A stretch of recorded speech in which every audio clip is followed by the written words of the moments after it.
नमस्कार। आप कैसे हो? ठीक हो, मस्त हो, व्यस्त हो? और व्यस्त भी रहना चाहिए और स्वस्थ भी रहना चाहिए।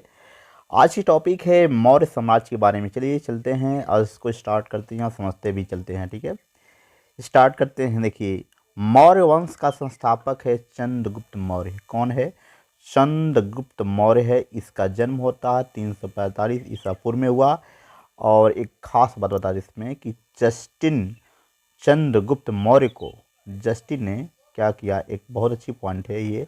जो जस्टिन है, चंद्रगुप्त मौर्य को सेंड्रोकोटस कहा। क्या? सेंड्रोकोटस कहा, जिसकी पहचान विलियम जोन्स ने चंद्रगुप्त मौर्य से की है। किसे की है? विलियम जोन्स ने चंद्रगुप्त मौर्य से की है। आगे अच्छी अच्छी पॉइंटें मिलेगी और इस पॉइंट को ध्यान से सुनिएगा, पढ़िएगा, समझिएगा। देखिए, विशाखा दत्त कृत मुद्रा राक्षस में चंद्रगुप्त के लिए विशल विशल आशय, इसका आशय क्या? निम्न कुल में उत्पन्न शब्द का प्रयोग किया। निम्न कुल में उत्पन्न शब्द का इस्तेमाल किया, प्रयोग किया। विशाखा दत्त कृत किसके? मुद्रा राक्षस में। घनानंद को हराने में जो काम किया गया है, किसका योगदान सबसे ज़्यादा? तो बता रहा हूँ, चाणक्य, कौटिल्य, विष्णुगुप्त ने चंद्रगुप्त को क्या की? हेल्प की, जो बाद में चंद्रगुप्त का क्या है? प्रधानमंत्री बना। क्या बना? प्रधानमंत्री बना। एक बात और स्पष्ट कर दे भाई, किसी को दिक्कत ना हो। घनानंद को हराने में, ठीक है, किसको? घनानंद को हराने में, किसको? घनानंद को हराने में चाणक्य, कौटिल्य, इसी कौटिल्य भी कहो चाहे विष्णुगुप्त कहो, अच्छा चंद्रगुप्त, सॉरी, कौटिल्य कहो चाहे विष्णुगुप्त कहो चाहे चाणक्य कहो, तीनों नाम सेम सेम है, एक ही व्यक्ति का है। तो हराने में जो चाणक्य का हाथ है और चंद्रगुप्त को हेल्प किया, जिससे बाद में चंद्रगुप्त का ये प्रधानमंत्री बना। कौन बना है? चाणक्य बना है। ठीक है, अच्छी पॉइंट है। और इसके द्वारा जो लिखित पुस्तक है अर्थशास्त्र है, जो चाणक्य द्वारा लिखी गई पुस्तक है, जिसका संबंध राजनीति से है। चंद्रगुप्त जो मगध की राजगद्दी पर 322 ईसा पूर्व में बैठा। 322 ये मेन चीज़ है। क्या? 322 ईसा पूर्व में बैठा।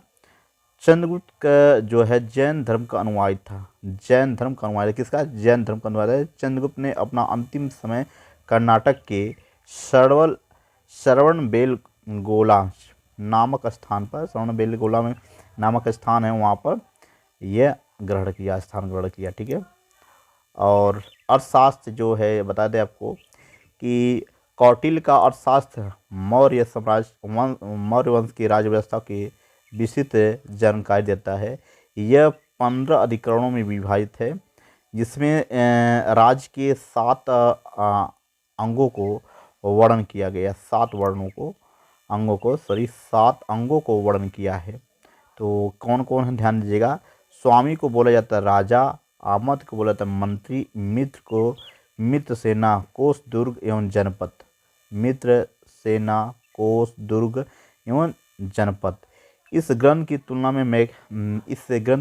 में मैकियावेली की प्रिंस से की जाती है। किसे की जाती है? मैकियावेली के प्रिंस की जाती है। अर्थशास्त्र मुख्यतः सूत्र के गद्य के रूप में संस्कृत में है। किसी सूत्र के गद्य के रूप में संस्कृत में है। बहुत अच्छी पॉइंट है। आगे क्या है इसमें देखिए, विशाखा दत्त यानी मुद्रा राक्षस विशाखा दत्त कृत मुद्रा राक्षस नंद वंश के पतन और मौर्य वंश के उत्थान के बारे में जानकारी देती है। इंडिका क्या है? इंडिका मेगा एस्थनिस्ट इंडिका एक पुस्तक है। ठीक है, और इसमें मौर्य के, इसमें क्या होता है? मौर्य के शासन, किसके? मौर्य के शासन, समाज और शास्त्र पर प्रकाश डालता है, जो इंडिका है। जस्टिन ने, यूनानी लेखक जस्टिन के अनुसार चंद्रगुप्त ने पूरे भारत पर विजय प्राप्त की है। पूरे भारत पर, ठीक है, किस? पूरे भारत पर विजय प्राप्त की है। कौन? चंद्रगुप्त ने। दीपवंश की बात करते हैं तो दीपवंश और महावंश, देखिए सिंहली साहित्य में दीपवंश, महावंश, इनके अनुसार अशोक ने बौद्ध धर्म के प्रचार प्रसार श्रीलंका में किया था। ठीक है, अशोक के जो अभिलेख है, थोड़ा सा जानकारी अब दे दें आपको यहाँ पर अशोक के अभिलेख के बारे में। ठीक है, अशोक के इतिहास की जानकारी उसके अभिलेखों से मिलती है। उस अशोक का पहला भारतीय शासक था जो अभिलेखों द्वारा अपनी प्रजा को सीधे संबोधित करता था। इसका जो पहला है अभिलेख जो है बता रहा हूँ आपको। पहला अभिलेख है अशोक का, तो पहला बताएंगे दीर्घ अभिलेख है, दूसरा है आपका लघु अभिलेख है। आगे चलते हैं तो देखिए तीसरा आपको मिलेगा, तीसरा अभिलेख इसका है, तीसरा अभिलेख जो है अशोक का है वह पृथक अभिलेख है। चौथा आपका है वह दीर्घ स्तंभ लेख है, और पांचवा है आपका लघु स्तंभ लेख है। यह है अशोक के शिलालेख के कौन कौन है शिलालेख बारे में। और आपको अच्छी चीज़ ये क्या है पॉइंट है, चंद्रगुप्त ने 305 ईसा पूर्व में सेल्यूकस निकेटर को हराया। कब हराया? चंद्रगुप्त ने 305 ईसा पूर्व में सेल्यूकस निकेटर को हराया। सेल्यूकस निकेटर ने अपनी पुत्री कार्नेलिया की शादी, ठीक है, किससे कर दी? तो बताएंगे आप, चंद्रगुप्त मौर्य के साथ कर दी, चंद्रगुप्त मौर्य के साथ कर दी। और युद्ध की संधि शर्तों के अनुसार 4 प्रांत काबुल, गंधार, हेरात, मकरान चंद्रगुप्त को दे दिए। भाई शादी तो होनी चाहिए ऐसी, ठीक है, मिले राज प्रांत, ठीक है। ये स्कूटर गाड़ी है अपाची थार फार थोड़ा ना, देखो पहले क्या प्रांत जीत लेते थे, ऐसी शादी किया। गजब पर राजा हैं भाई। चंद्रगुप्त ने मौर्य ने जैनी गुरु भद्रबाहु से जैन धर्म की क्या शिक्षा दीक्षा ली इन्होंने। आगे चलते हैं, बहुत इंपॉर्टेंट पॉइंट है। मेगास्थनीज सेल्यूकस निकेटर का राजदूत था। किसका था? सेल्यूकस निकेटर का राजदूत था, जो चंद्रगुप्त के दरबार में रहता था। मेगास्थनीज द्वारा लिखी गई पुस्तक है, बहुत अच्छी पॉइंट है, एक बार बताए भी थे आपको, फिर दोबारा बता रहे हैं। पुस्तक है इंडिका है। क्या है?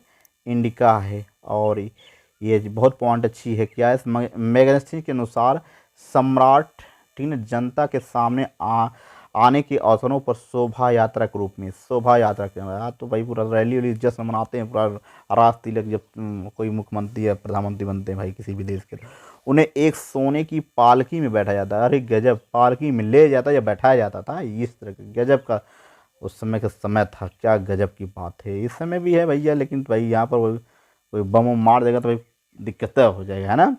चलिए अब देखिए ये अच्छी पॉइंट नीचे है, चंद्रगुप्त मौर्य और सेल्यूकस के बीच, ठीक है, चंद्रगुप्त मौर्य और सेल्यूकस के बीच हुए युद्ध का वर्णन एपियानस ने किया है।